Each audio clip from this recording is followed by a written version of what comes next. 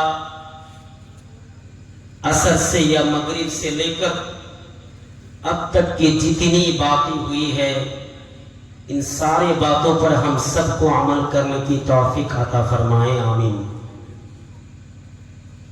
میرے بھائیوں، پروگرام اس وقت تک کامیاب اور سکسیس نہیں ہو سکتا جب تک کہ جن باتوں کو بتائی گئی ہے ان سارے باتوں پر عمل نہ کیا جائے۔ ایک آدمی ہم کو کہتا ہے، مولانا صاحب آج کا پروگرام بہت ہی کامیاب رہا۔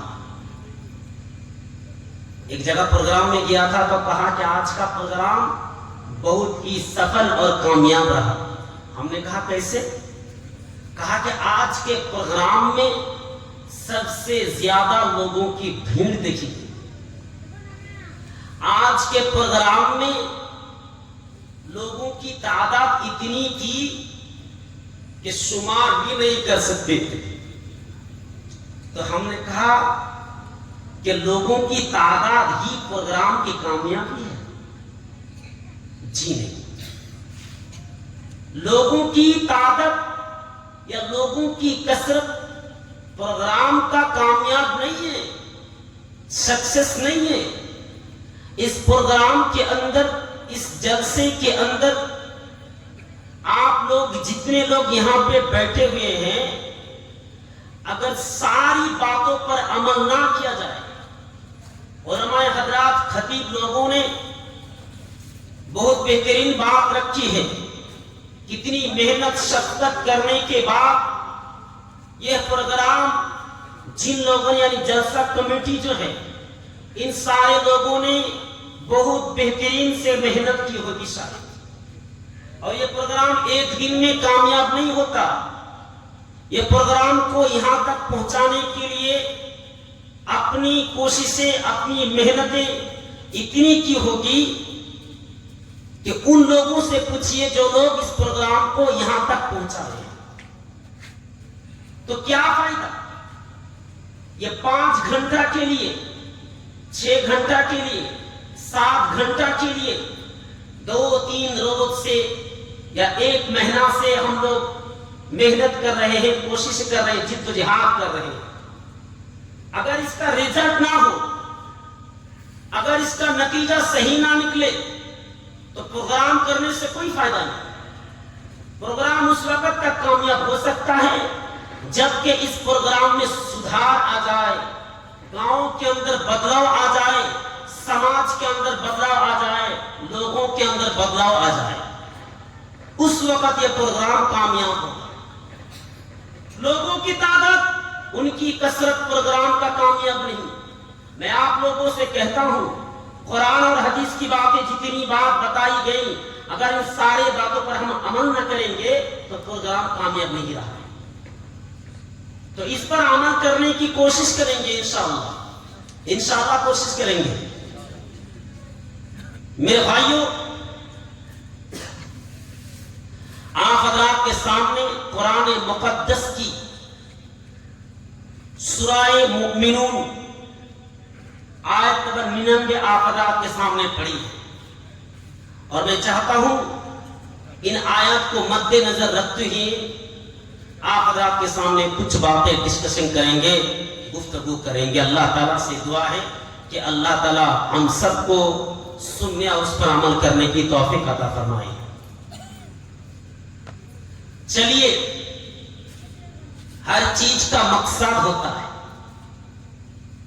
اس کائنات کے اندر جتنی بھی چیزیں، ساری چیزوں کا کوئی نہ کوئی مقصد ہوتا ہے۔ بے غیر مقصد سے کوئی بھی چیز نہیں بنایا گیا. مثال کے طور پر یہ مائک ہے، اس کا ایک مقصد ہے. کیا مقصد ہے؟ کہ میری باتوں کو آپ لوگوں تک پہنچا دینا.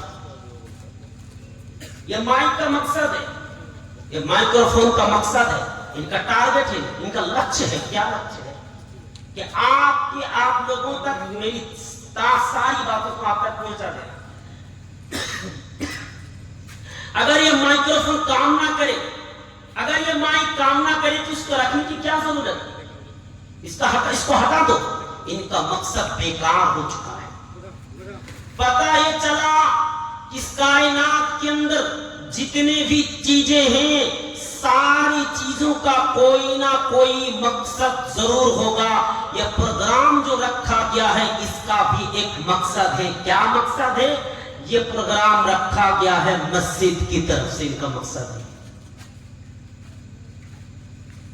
تاکہ مسجد کا کچھ چاندہ نکل جائے، کچھ روپیہ نکل جائے. اسی لیے یہ پروگرام کو رکھا گیا. آپ کو، ہم کو، تمام لوگوں کو اللہ تعالیٰ اس کائنات کے اندر بھیجا ہے. کیوں بھیجا ہے؟ ضرور کوئی مقصد ہوگا. مقصد ہے، ضرور کوئی مقصد ہے. یہ موبائل ہے، اس کا بھی مقصد ہے. گھڑی ہے، اس کا بھی مقصد ہے. پتہ ہی چلا کہ ساری چیزوں کا مقصد ہے. اپنی اپنی مقصد کو ساری چیزیں پورا کرنا ہے. لیکن ہم انسانوں کا مقصد کیا ہے؟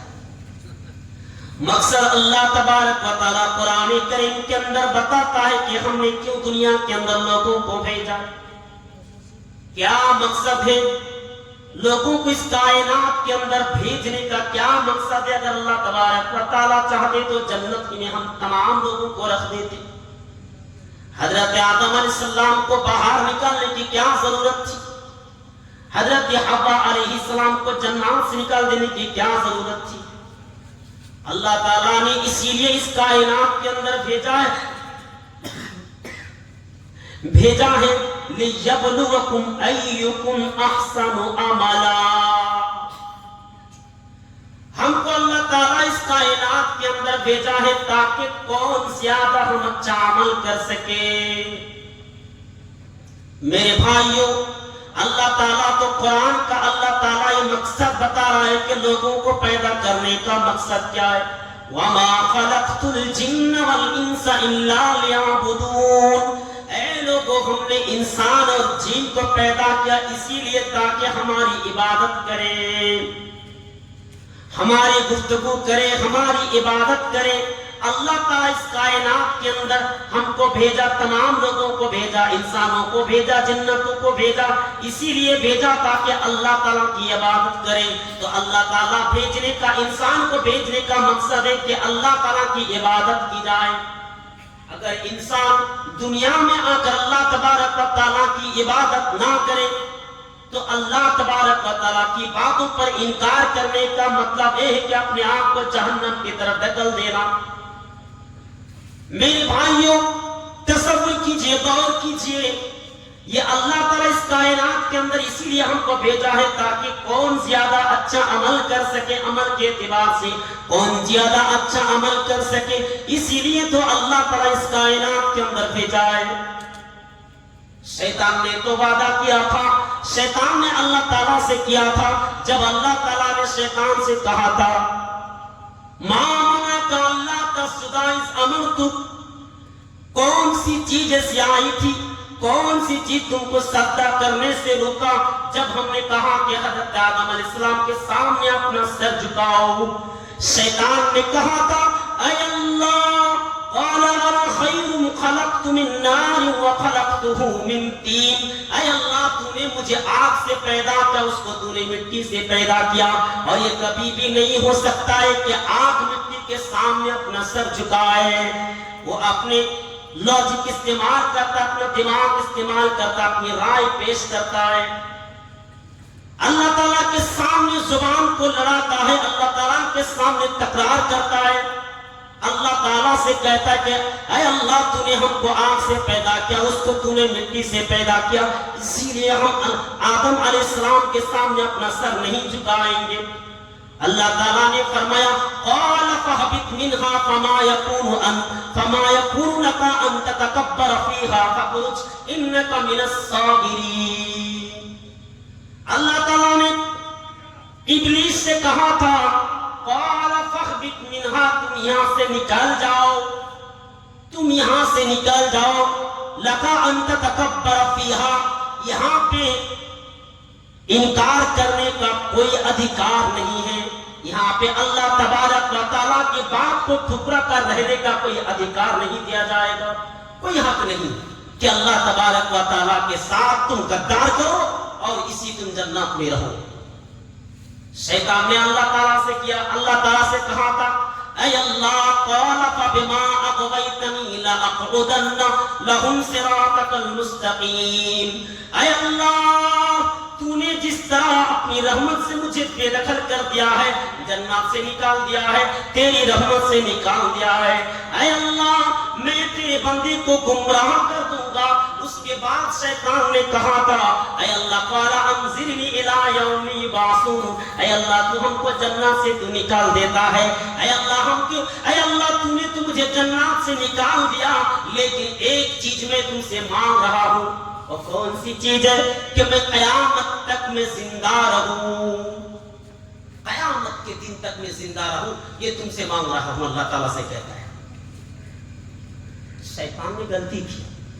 اگر شیطان چاہتے نہیں میں نے بہت بڑی غلطی کی ہے، میں نے اللہ تعالیٰ کی بات کو ٹھکرا دیا.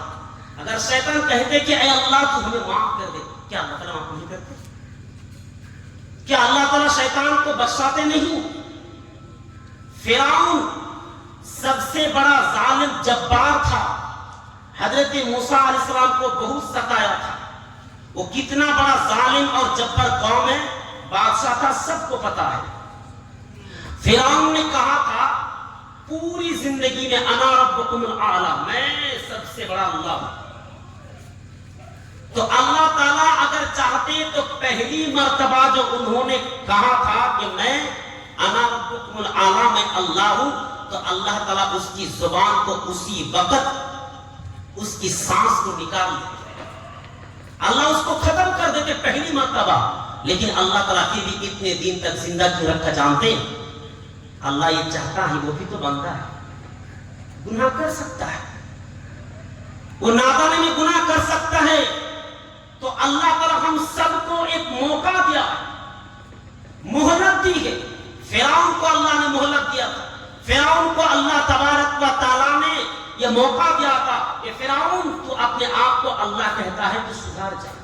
فرعون کے سامنے بہت بڑی بڑی امتحانات آئے، بہت بڑی بڑی مصیبتیں آئے.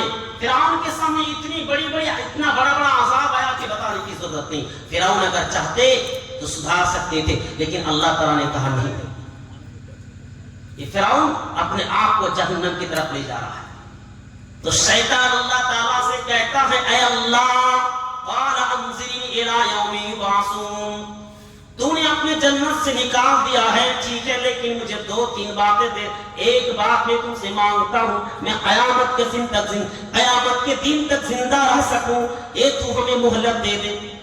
اللہ تعالیٰ نے کہا تھا قال انک من المنظرین، جا ہم تم کو مہلت دینے میں سے دے دیا، ہم نے تم کو یہ موقع دے دیا، جس طرح دوسرے لوگوں کو ہم مہلت دیتے تھے.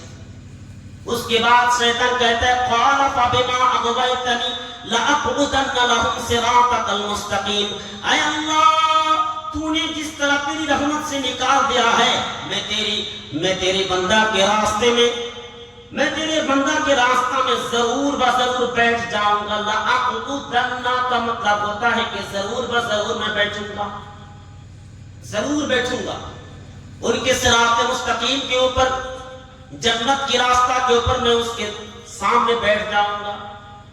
لآتینہم من بین ایدیہم ومن خلفہم وعن ایمانہم وعن شمائلہم ولا تجد اکثرہم شاکرین. اور شیطان نے اللہ تعالیٰ سے کہا تھا اے اللہ میں صرف بیٹھوں گا نہیں، میں ان کے راستے میں نہیں بیٹھوں گا، میں ان کے راستے میں بیٹھوں گا تو ضرور میں آؤں گا، ان کے سامنے سے آؤں گا، میں ان کے پیچھے سے. ثم لآتینہم من بین ایدیہم، ان کے سامنے سے آؤں گا، ومن خلفہم، ان کے پیچھے سے آؤں گا، وعن ایمانہم، ان کے دائیں طرف سے آؤں گا، وعن شمائلہم، ان کے بائیں طرف سے آؤں گا، چاروں طرف سے میں ان کے سامنے آؤں گا، میں ان کے میاں بیوی کے درمیان بھی گھس جاؤں گا، میں کالج میں گھس جاؤں گا، اسکول میں گھس جاؤں گا، نماز کے حالات میں گھس جاؤں گا، ایسا کوئی بھی راستہ نہیں چھوڑوں گا، کوئی بھی کسر نہیں چھوڑوں گا۔ یہ شیطان نے اللہ تعالیٰ سے چیلنج کیا تھا، اے اللہ تو نے مجھ سے جنات سے بے دخل کر دیا ہے، تو نے مجھ سے اپنی رحمت سے نکال دیا ہے، میں تیرے بندہ کو گمراہ کر کے ہی دم لوں گا، میں بھی نہیں چاہوں گا کہ تیرے ہی بندہ جنت میں جائے، میرا دشمن جنت میں جائے، یہ ہرگز میں ہونے نہیں دوں گا۔ اللہ تعالیٰ سے شیطان نے کہا تھا، اس طرح شیطان نے اللہ تعالیٰ سے بات کی۔ ثم لآتینہم من بین ایدیہم، میرے بھائیوں اور بزرگوں دوستوں پتہ لگاؤ، دیکھو آج ہماری ماں اور بہنوں میں کتنے شیطان کے نقش قدم پر چل رہے ہیں۔ شیطان نے کہا تھا میں کے سامنے سے آؤں گا، اسکول میں جایا کرتی ہے، سائیکل لے کر جاتی ہے، پورے سڑک کو جام کر دیتی ہے، یہاں پہ ایک سائیکل ہے، یہاں پہ ایک سائیکل ہے، یہاں پہ ایک سائیکل، لوگوں کو آنے جانے میں تکلیف اور مصیبتیں بڑھ رہی ہیں، زیادہ ایکسیڈنٹ ہو رہا ہے، بتانے کی ضرورت نہیں کیا کیا ہوتی ہے، برقع پہن کے جاتی ہیں اور ایک دوسرے کے چما چاٹی کرتے لگتے، جائیے آپ پارک میں جائیے، خبر لیجیے 14 فروری میں دیکھیے گا بہت سارے ایسے ہماری مسلم نوجوان لڑکیاں بھی ہوں گی، اتنے بڑے بڑے زنا کے کام کرتے ہیں، اللہ تعالیٰ کو نافرمانی کرنے والے کام کرتے ہیں، اسے پتہ لگائیے، خود اپنے بیٹی اپنے آنکھوں کے سامنے جاتی ہیں، برقع پہن کے جاتی ہیں اور نہ جانے کیا کیا کام کرتی ہیں۔ شیطان نے کہا تھا میں ان کے سامنے سے آؤں گا، میں ان کو گمراہ کر کے ہی دم لوں گا۔ نماز کے وقت اذان ہو رہی ہے اور یہاں پہ گرل فرینڈ اور بوائے فرینڈ میں باتیں ہوتے رہتی، موبائل میں چیٹنگ کرتے رہتے ہیں، موبائل میں سیریل کے سامنے بیٹھ جاتی ہیں، اذان ہو رہی ہے، پھر بھی ٹی وی کو کم نہیں کرتے۔ شیطان نے کوئی بھی کسر نہیں چھوڑا، شیطان نے کوئی بھی راستہ نہیں چھوڑا۔ شیطان نے اللہ تعالیٰ سے کہا تھا اے اللہ میں تمہارے بندے کو میں گمراہ ضرور کروں گا، میں ان کے سامنے سے آؤں گا، ان کے پیچھے سے بھی آؤں گا، ان کے دائیں طرف سے بھی آؤں گا، بائیں طرف سے بھی آؤں گا، وَلَا تَجِدُ أَكْثَرَهُمْ شَاكِرِينَ، اور ان میں سے زیادہ لوگوں کو تم ناشکر گزر پائے گا، زیادہ تیری نعمت پانے کے باوجود تیرا شکریہ ادا نہیں کرے گا۔ کتنی بڑی بڑی نعمت اللہ تبارک و تعالیٰ نے دی ہے، پھر بھی ہم نے اللہ تبارک و تعالیٰ کی ذرا بھی ہم شکریہ ادا نہیں کرتے، ہم اس کی تعریف نہیں کرتے۔ اگر کوئی انسان کہتا ہے مولانا صاحب کیسے ہیں، ہم نے میرا جیسے کہہ دیا okay I am feeling very good ভালো আছি ভাই, মোটামুটি বাজারে যাওয়ার মতো চলছে।